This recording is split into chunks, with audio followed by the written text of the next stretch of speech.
మన తెలుగు సినిమాని ఆల్మోస్ట్ మన దేశాన్ని తలెత్తుకునేలా చేసిన రాజమౌళి గారు లాంటి వాళ్ళే ఒక పోస్టర్ వదిలితే దాని మీద ట్రోల్ చేసి ఆయన్ను కూడా తలదించుకునేలా చేస్తున్నాం. అరే, ఒక అనుకున్న ఈవెంట్లో అనుకున్న టైం ప్రకారం ఒక గ్లిమ్స్ ప్లే అవ్వలేదని ఎమోషనల్ అయ్యాడు. అంటే ఆయనకు ఆ సినిమా పట్ల ఉన్న హార్డ్ వర్క్ గురించి, ఆయనకు ఆ సినిమా పట్ల ఉన్న డెడికేషన్ గురించి మనం హ్యాట్స్ ఆఫ్ చెప్పాల్సింది పోయి అందులో కూడా ఏవో కారణాలు వెతుక్కొని ఎలాగోలాగ ట్రోల్ చేయాలి.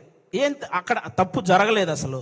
ఆయన బేసిక్గా నాకు రామాయణం మహాభారతం అంటే చాలా ఇష్టం అని చెప్పిన వ్యక్తి. అలాంటి వ్యక్తి ఎవరైనా రాముడి గురించి నాకు తీసే అవకాశం వచ్చిందని చెప్పిన వ్యక్తి. ఆయన ఆ రోజు హనుమంతుడి మీద అలిగాడే కానీ అవమానించలేదు. ఇది ఒక్కటి అందరూ గుర్తుపెట్టుకోవాలని నేను మనస్ఫూర్తిగా కోరుకుంటాను. ఒకరు కాదు, సినిమా కోసం ఎన్టీఆర్ గారు సన్నబడితే ఆయన మీద ట్రోలింగ్, మన బాలకృష్ణ గారు మాట్లాడితే ట్రోలింగ్, అల్లు అర్జున్ గారు నవ్వితే ట్రోలింగ్, సాయి ధర్మ తేజ్ గారు యాక్సిడెంట్ అయి ఆయనకు మాట్లాడడానికి ఇబ్బందిగా ఉంటే దాని మీద కూడా ట్రోలింగ్.